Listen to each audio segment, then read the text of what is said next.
74th edition.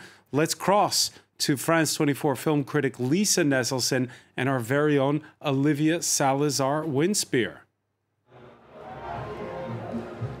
Hello, Francois, and welcome to Encore in Cannes, where we're delighted to be live from the 74th edition of the festival on its opening night. As you said, I'm joined by Lisa Nesselson, our film critic. Lisa, hi. Hi. Now, we are quite shocked, I think, shocked as many people, to actually be here this evening. I think for a long time, we never thought we'd get inside those mythical screening rooms behind me. The event was cancelled last year, of course, due to the pandemic.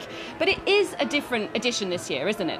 Oh, absolutely, and so under the wire, because here in France, they only gave permission, the government only gave permission 6 days ago for theatrical venues to go from 65% capacity to 100%. So that worked out rather well, because the theaters behind us hold thousands of people. And from a health standpoint, it's, there's a lot of countries out there. People come from over 100 of them for this event, which is the biggest film event in the world, and also the biggest film market where films are bought and sold. And people have different standards for vaccinations and being told whether you're healthy enough to walk into those buildings or not.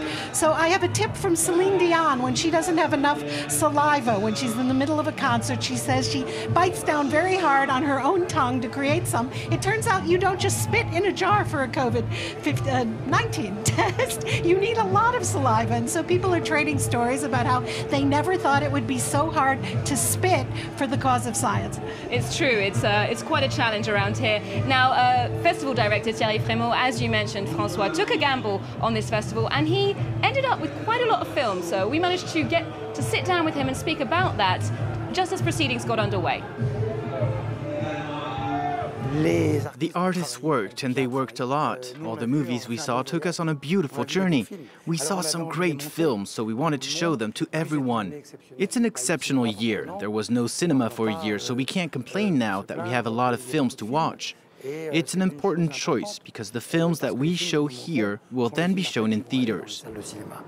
What we'll be showing here at Cannes in the next few days is basically what the theaters will be showing in the months to come. Now, in terms of the official selection, the films competing for that prestigious Palme d'Or, there are 24 films in competition. Lisa, tell us a little bit about how you describe the selection this year and what you're most looking forward to. Well, I'm looking forward to everything, because this is the moment of the festival I like best, when everything is just a magical name on paper and you have no idea whether it's good, bad, whether you wish the director had never been born or you can't wait to see it again. They couldn't ask the jury to see more than 24 films, but there were more than that they enjoyed. It's a selection out of the 24. 7 of them are French films. More than that would probably be unseemly, but there was a year and a half of work to choose from, and France really only stopped shooting films for about 2 months out of the lockdown period. So they had an embarrassment of riches, and they went to town. But what this is a snapshot of presumably the best filmmaking available from a very good sampling of countries and directors. Now, the first of those films to screen in competition this evening is called Annette. This is a left-field musical from cult French director Leos Carax, with music from the American art rock group Sparks. And there's a starry couple at the center of this story. They're played by Marion Cotillard and Adam Driver. And we got the chance to sit down with them to hear a bit more about the film before the big reveal. It feels great. This festival has always been, my favorite one, and even before I came here, looked to it as the place where great movies are. So to be the opening film with this one in particular, with one that took 7 years of us kind of putting it together, clearly I haven't thought about it and what it means. I'm just kind of going with it. It's an immense pleasure to be back here at the Cannes Film Festival, a festival I love passionately. And it's so great to be here presenting this movie, made by a director I've admired for so long and who played a role in my desire to become an actor and act in movies. It's about the need for recognition, the need for an actor to be recognized, and how he or she will adapt to becoming famous, and also the fall from fame, the disgrace. How fame can build you up, but also destroy you. And you can watch the full interview with Adam Driver here on France 24 at 10:15 p.m. Paris time. Now, going back to that official selection, the judges, the jury, they'll be weighing up who gets those precious prizes. As you mentioned, Lisa, they're going to have a very busy screening schedule. The jury itself is made up of 5 women and 3 men. We have American actress and producer Maggie Gyllenhaal, French actor Tahar Rahim, and French pop star Mylène Farmer. Now, they're all presided over by, of course, the iconic Spike Lee. He's behind me on the poster, the first black jury president in the history of the festival, who's blazed a trail from Brooklyn, New York, all the way here to the Riviera. Amazing. In a baseball cap and small round glasses, Spike Lee needs no introduction. I've done this before.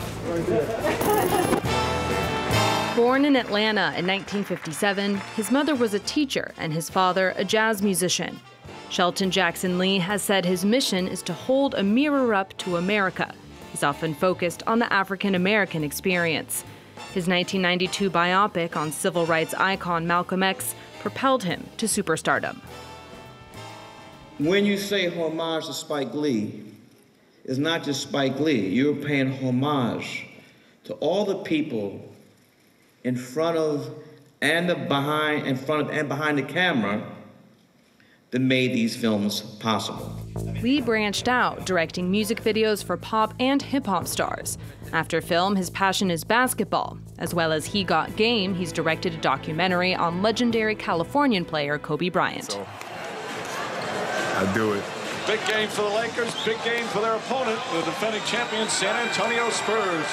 Now it's showtime. It's go time now. In 2006, Inside Man became his biggest hit commercially, bringing in $180 million worldwide. 12 years later, he took the Grand Jury Prize at Cannes for Black Klansman, based on the true story of an African American who infiltrated the Ku Klux Klan at the end of the 1970s. During its production, a young woman was murdered in Charlottesville while attending an anti-racism protest. Spike Lee chose to dedicate his film to her. I called Susan Bro. Susan is the mother of Heather, so I wanted her permission. I'm asking her, can I include the footage that shows your daughter being murdered? And she gave me her blessing and said, use it. As the coronavirus pandemic gathered pace, Spike Lee paid tribute to New York's healthcare workers, while his film Da 5 Bloods went to a Netflix release. Now the pioneering director is to add another accolade to his resume, awarding the Palme d'Or at the Cannes closing ceremony on July 17th. Now, Spike Lee is certainly one of the big names at the festival this year, but I believe Jodie Foster is also here on opening night. Lisa, she has a long history with the festival, doesn't she? You could say that. She was here when she was an adolescent, when she was 12 years old, having made Martin Scorsese's Taxi Driver, written by Paul Schrader, in which she played a 12-year-old prostitute. And that was a stunning idea back in 1976, and it's still kind of a stunning idea. And, of course, that film went on to win the highest prize they give out here, the Palme d'Or, the Golden Palm. Jodie Foster has been back many times, but especially behind the camera as a director, and she brought 2 very fine films, The Beavers, starring Mel Gibson, and just 5 years ago, Money Monster, starring George Clooney and Julia Roberts. So people come here from all over the world hoping to find young talent that goes on to be that astonishing. There is a lot of focus here in Cannes on the official selection films, those competing for the Palme d'Or, but there are other things going on as well, sidebar selections, even some new ones this year. As I said, they had a year and a half worth of films to look at, and they didn't want to not program good ones, and they couldn't ask the jury to see more than 3 movies a day. So they created a new section called Cannes Premiere, which conveniently works well in English and in French. And it is not an insult to be put in that section. Some people think that, but you're in excellent company. You've got films by Oliver Stone, Arnaud Desplechin, Gaspard Noé, and this year's honoree for an honorary palm, Marco Bellocchio. Indeed. And there's another sidebar section which reflects a more global concern, and that's the environment. There's a series of screenings under the header Climate and Cinema and Climate. What sort of features are we looking at here? Well, I've seen the trailer for Louis Garrel's new film, and it looks very entertaining. There's no reason why tackling ecology has to be boring or dull or not funny. I think it's a comedy. Bigger Than Us concerns a couple, played by Louis Garrel and his real-life spouse, Laetitia Casta, and apparently they have a young son who, unbeknownst to them, is very, very serious about saving the planet. And it's not just on screen either. There's some very practical measures here at the festival this year which are aiming to reduce our carbon footprint too. Well, the festival director has said that big events, the time has come where it would just be so irresponsible to not take into account the amount of waste that's conceivably generated. And so they've said no more plastic bottles. Almost everything has gone paperless, which for analog generation people like me is a bit of a problem. And people are at least conscious of maybe trying to reuse that paper cup twice. Yes, indeed. Now, Lisa, very quickly, it's going to be a very busy 2 weeks for us with a very busy screening schedule, but if you had to pick out an absolute must-see at the festival, what will it be? Well, I'm very much looking forward to Oliver Stone's JFK Revisited, but we've been waiting a while for a film that was loyal to the festival. It would have been in the 2020 edition had it happened, and that's Wes Anderson's The French Dispatch, shot right here in the French city of Angoulême with an absolute dream cast. And speaking of analog, it's about people who work for a newspaper, one of those things you hold in your hands before television, this medium came along. It certainly is creating a lot of buzz here on the Croisette on the Riviera, Francois. Well, that's all from us. Thank you very much for the tips, Lisa. And do remember to check in with Encore in Cannes every evening at 10:15 Paris time. We'll also be bringing you film reviews and news updates throughout the day. We'll leave you with a film that I know you're excited to see, Francois, and that is Wes Anderson's The French Dispatch here on France 24. All right, many thanks for that.